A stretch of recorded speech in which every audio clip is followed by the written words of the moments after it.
Well, good morning. Here we are in another day of I Drive Crap. In the low 50s today, raining. I wouldn't say raining, it's drizzling, but it is a perfectly horrible day. It doesn't really stop the traffic. Today we went and did the school run. We decided to drive the truck, the old stranger danger. I have an errand to run that I cannot do until later. I have 2 hours to wander. Figured I would go for a drive. It's the same drive that I made twice yesterday. I figured I would run it again. I ran it once in the morning yesterday with the Impala without the microphone on. And then in the afternoon, I ran it again in the Honda. Lots of accidents, lots of DOT. I don't have to worry about them anymore. Woo! Now we're running it today in the Ranger. Ultra cheap car, out on the highway, just like everything else. This particular vehicle, I don't usually take this on long trips. It's an extended cab, but this is not a family distance runner. The foam in the driver's seat is so disintegrated that there's nothing in the middle of your back, which I think I have a pillow to mitigate that. Not sure where it is. I do know that I need to, oh, there it is. How's that for a pillow? No, it goes this way. There you go. It's a Sunday. It is old, and the red stuff that it's on it is another bag that I need to throw away because it's disintegrating. That, much better. We now have lumbar support. Fixing to go up the South Mountain. It's really not a mountain. It sucks on a bicycle, but in a car it's not too bad. It's just long and high enough to really slow a truck down going up the hill for everyone else to get impatient. Woohoo! Cattle hauler. Livestock truck, Peterbilt. So going up the hill, the truck was lugging down a little bit. Knocked it out of overdrive to pull the hill because with it lugging, it was detonating. That's never good for an engine. I am not particularly nice to this car. Like I said, I maintain, but this car does not get premium fuel ever. It gets regular or regular adjacent. And that's just the nature of this. It doesn't really need any more. Some vehicles need premium fuel. This, it does not, and it does not get it. It runs decent on almost anything flammable. I have had times where I have filled it. It is a flex fuel vehicle, so I have filled it with the flex fuel. I have cars that is not good for, but this and the Impala are actually made for it. They seem to run pretty well on it. I don't mind giving it to them, but one of the problems with the flex fuel is with the added alcohol content, alcohol does not have the same power as regular gasoline. You end up burning more of it to get the same result. And I found that generally for your flex fuels that you end up losing approximately 5 miles to the gallon. So even though you may be $3 and something, unless the flex fuel is considerably cheaper, it doesn't make sense. You end up spending more overall because your fuel economy isn't there. If your gasoline is, say, regular $3.20 a gallon, which I know that's practically giving it away in California. Out here on the East Coast, if the gas is in the 320s, let's say the flex fuel is around the $3 mark, doesn't make sense. It's actually more expensive for the fuel economy that you lose running. Not to say that that is bad fuel, because it is not. This runs very well on it. If you do not have a flex fuel vehicle, like let's say my Honda, it might run on it, but it is not good for it. It will do bad things to your fuel system. The alcohol can degrade your fuel lines and end up clogging a whole bunch of other things in the fuel system. Your other problem that comes in is if you have an older car, like let's say a classic, it is not going to do well for it. Pre-emissions vehicles or cars that were made for leaded fuel, it will do very bad things to the valves, and the alcohol fuel is not good for the older vehicles. Traffic is moving quite nicely. Flash the truck to come over. Don't really know if he said thank you, but in my head, I will picture that he did. Other thing that I had spoken about this car is the heat and the air conditioner both work. But as far as the heat and the air conditioner working, they only work on the highest speed. Here we go. 1, nothing. 2, nothing. 3, nothing. 4, full boat. Pretty sure you can hear it. It's kind of loud. It's not making bad noises. Just a high fan. It's actually a nice day on the highway so far. Don't have any wood to knock. But we still have a whole bunch of time to waste. We don't have anything else to do. Going back to my conversations about highway and fuel economy. Well, we set our cruise control in this fine sweet ride at 55 miles an hour. And we have not had to touch the gas or the brake since. Now, we are going to accelerate a little bit because there is a Mack truck that is new off the plant headed for New York. How do I know? Because of the color and just the direction. It's headed east on I-78. This was yesterday. I would have already stopped about 4 times for accidents and trucks with the DOT pulled over onto the shoulder, which is never safe. I'm not really sure why they do that. Not safe for the officer, not safe for the driver. They do it anyway. Is it really about safety? I don't know. There is a lot that is done, not for safety, but for revenue generation. Getting ready to climb the second little hill, and as soon as we start going, I'm going to knock it out of overdrive and let the truck do what the truck does. There we go. We had an impatient driver that I think was probably going to make a bad choice, so I moved over so he would be able to go. Now, he's somebody else's problem. I wanted to make sure to stay out of the way of the truck, just trying to make a run at the hill. So I waited until he slowed down a little bit coming up the hill, and I moved over so the impatient driver could go. Where did he go? Not far. But that's it. We don't really have a whole lot more going on this morning. I forgot my coffee, so that sucks. I'll be home in about an hour.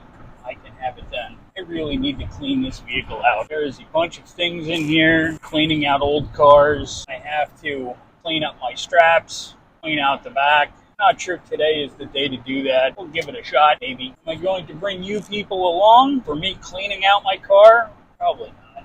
Doesn't really sound interesting to me. That was a full-size Dodge, all in gray primer, mismatched tires. Probably in another 2, 3, 5 years, when he's given up on it, it might be time for me. Running at the manufacturing facility where I was, one of the things I always used to wear, or I should say I bought for that job, was this particular shirt, Johnny Cash. What's the shirt? That's right, one piece at a time. Did I ever take that one piece at a time? No. Things like that are never a good idea. I always thought it was a fairly funny joke. And of course, nobody got it. We have a flatbedder on the side, chaining down his load, or I should say re-securing his load.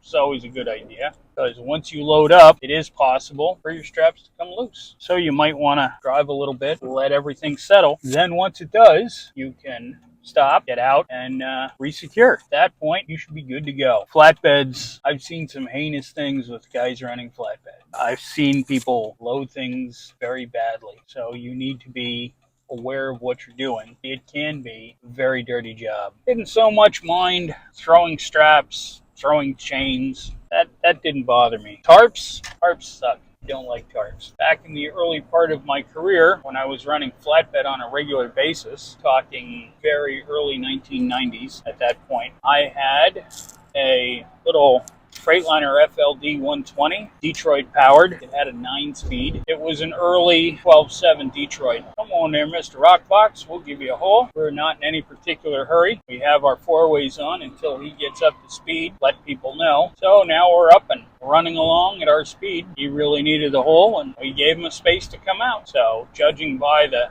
truck, I think he was waiting for a friend who is now behind us. When you do run over the road, it is a very lonely, very thankless job. You do what you have to do, support your family, but one thing when people are coming into the trucking industry, they don't understand, it can look very nice. I mean, they can make it look great in the brochure. The thing that they don't tell you is the fact that when you start with the trucking industry, you are not maintaining one household, you are maintaining two. When they say, hey, you could make $50,000 a year, $60,000 a year. Well, it really may not be that much more than what you are making, and now you're going to support 2 households. And the other thing is, a lot of places, you are paid by the mile, which means if you don't run, you don't get paid. There is a lot of planning involved. It is hard work. People think that you just sit behind the wheel and sweat. You don't really do anything. Boy, oh boy, this sleeper looks nice. Well, go live out of your closet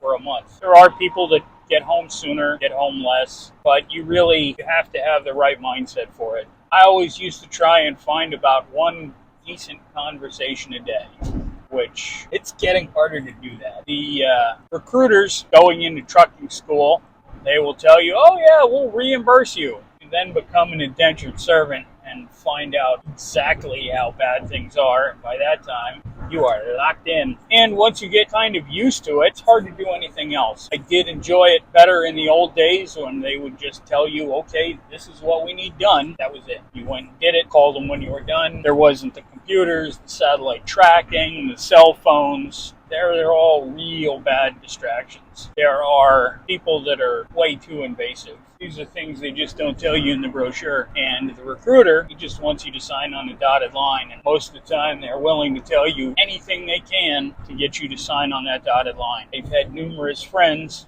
come into the industry. I tell them, okay, this is what you can expect. These are the pitfalls that you are going to come to. The recruiter, he might have 5 years behind the wheel or 5 years in the industry, and he's fed up enough to go and become a recruiter. He just wants you to sign on that dotted line. Well, when I tell you what's coming, you can believe it. The reason I can say that is 30 years experience. I've run flatbed, refrigerated, dry freight, dedicated short haul, dedicated long haul, lots of up and down the East Coast. As far as basically running tractor trailer through the United States, it's easier to tell you the states that I haven't driven a truck in, which are North Dakota, South Dakota, Montana, Washington State. Well, and Alaska and Hawaii.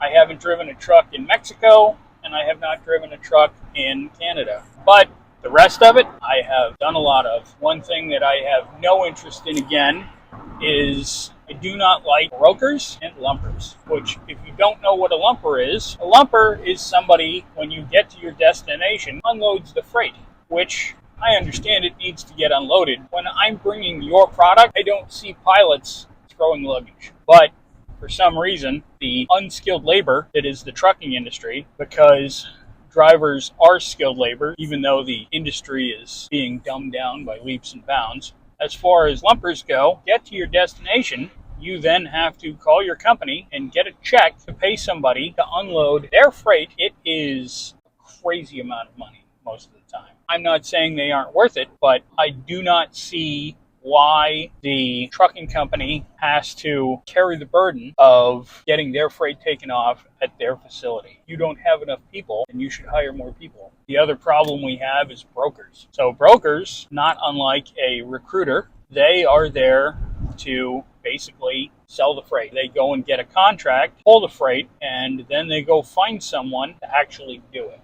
Well, the problem is a lot of brokers are very greedy. So whereas, let's say that particular load might pay $5 a mile or $3 a mile, whatever, the number is arbitrary, but many times they will put it out there for next to nothing. $1 a mile, $1.60 a mile, and at that point you are losing money to pull their freight. Basically just starting your truck up, you're paying to move somebody else's product. That is some of the issues that are going on in the trucking industry, and that's always been that way. It's a status quo situation, and nobody wants to change it. And one thing you can be sure of is a lot of times people that can't do the math, well, it's a race to the bottom. They just think, oh, well, I made $10.